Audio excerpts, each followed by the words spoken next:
All right, we got the power.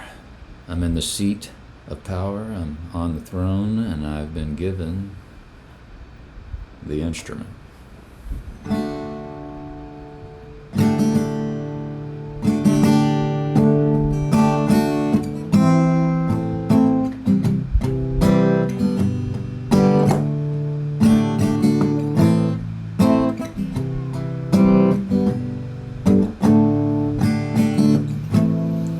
This is a song about the kingdoms and the kings, and how you might discern which kingdom and which king you serve. So the good king, that's Jesus.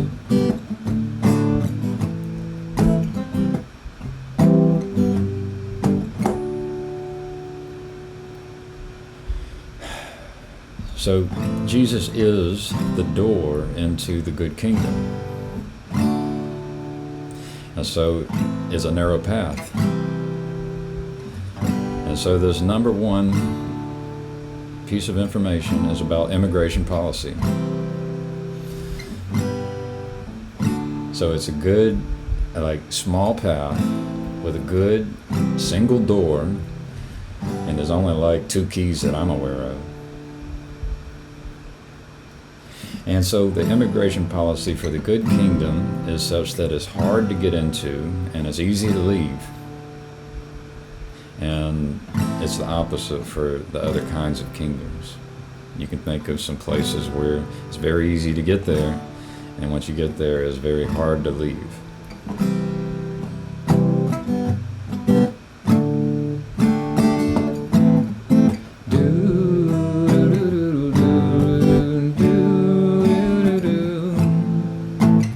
That was number one, immigration policy.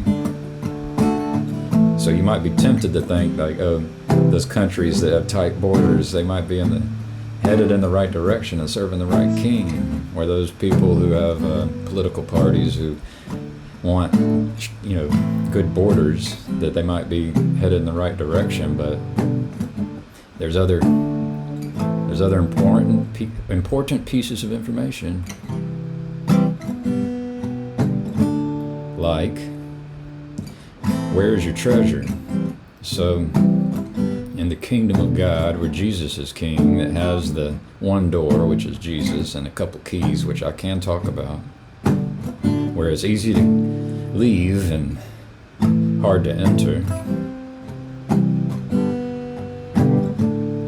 The treasure is based on what you're interested in and what you love, and our king, he says, love the Lord your God with all your heart, mind, and soul, and love your neighbor as yourself.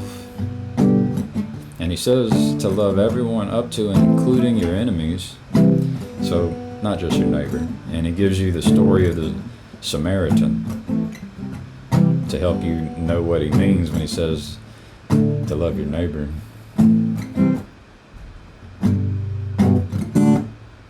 But, you can compare these things with the other king and the other kingdom. So let's review.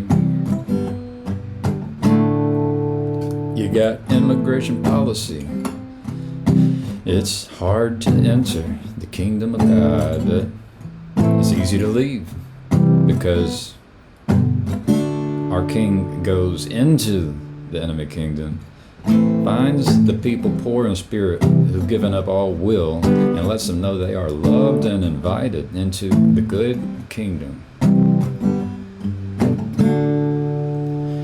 Immigration policy, number one. Number two, where's your treasure at? And so our king, who loves people, goes out into the enemy kingdom and lets those people know they are loved and treasured.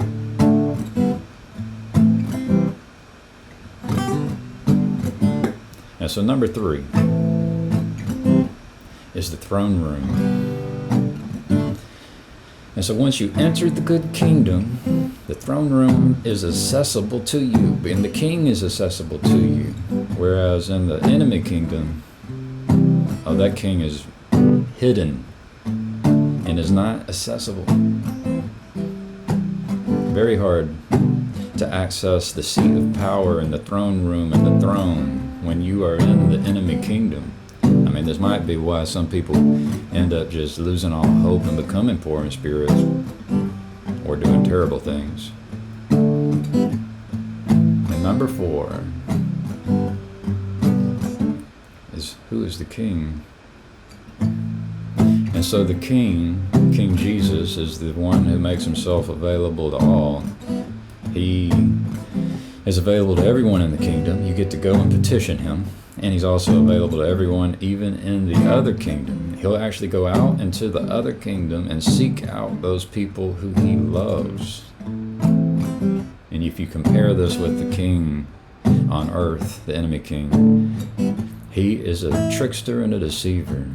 He gets inside your mind, controls you, and hides himself from you so that you don't even know what he's doing. But that's not King Jesus.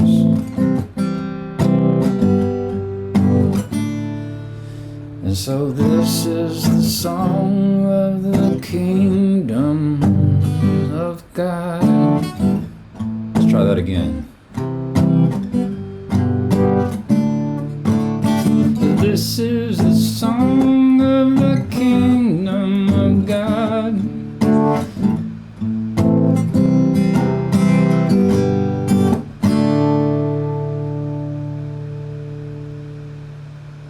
Narrow is the path that leads to the door,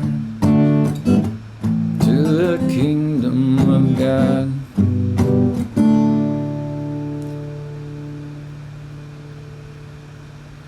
But our king will go into enemy kingdoms and let those people know he loves them.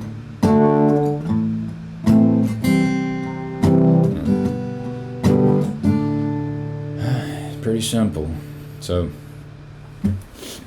do I have to get specific about which nations and cities are serving which kings? Do I have to get specific? It's just immigration policy. All right. There's definitely some that haven't figured that out. But you need to protect your people because we love people. Your treasure.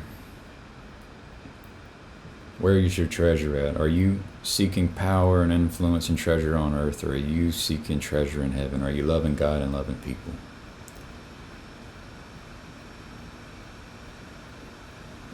Accessibility to the throne room. Do you have access to the king, to the throne room, to the seat of power?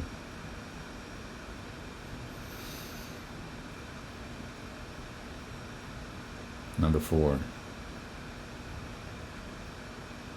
Is the king operating in secret, deceiving? Or is that king going out and meeting everyone, including those who have entered the kingdom and those who don't even know about the kingdom of God? You can compare that, the good kingdom, the kingdom of God, and God's king, God's son. You can compare that with the other kind. So the other kind would be the one that says, come on in.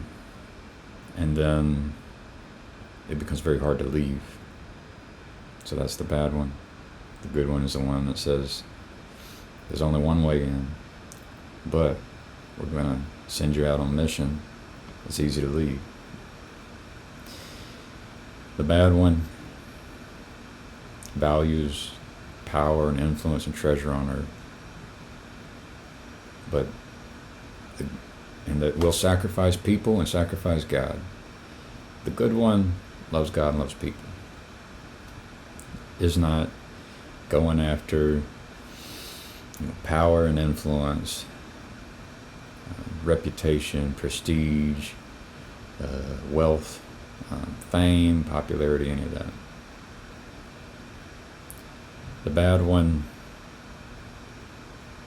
the throne room is inaccessible.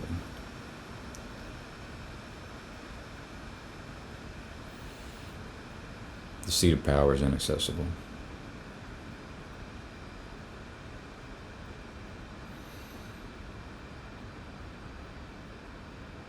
I mean, this is, if there are people who are angry and trying to kill people and destroy the buildings and destroy people, it's a sign that that kingdom is not accessible. The seat of power is not accessible. And so in their frustration, people will, because they don't feel that the seat of power is accessible, the seat of power and influence is accessible, that they resort to, this horrible spirit, which is willing to lash out in anger and vengeance.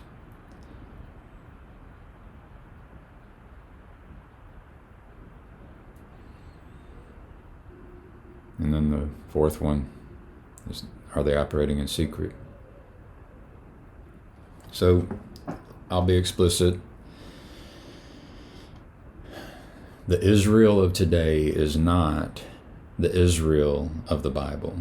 So all of you Christians who believe that the nation of Israel is somehow protected by God, you're confused by the king of this earth who confuses language. I mean, it's very tricky. The king of this earth is very tricky and loves to convince you of a lie. Similarly, if you believe that the United States is like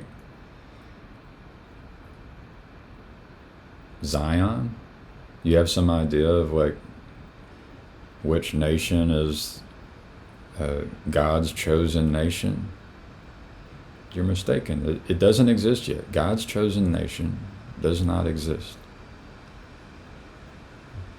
And it's because of these four things. You'll know when God's nation exists because it'll be hard to get in. It'll be easy to leave. Their treasure will not be here on earth. It'll be in heaven. They will love God and love people. The throne room will be accessible. So once you get into the kingdom, you can access that throne room. You can petition that king.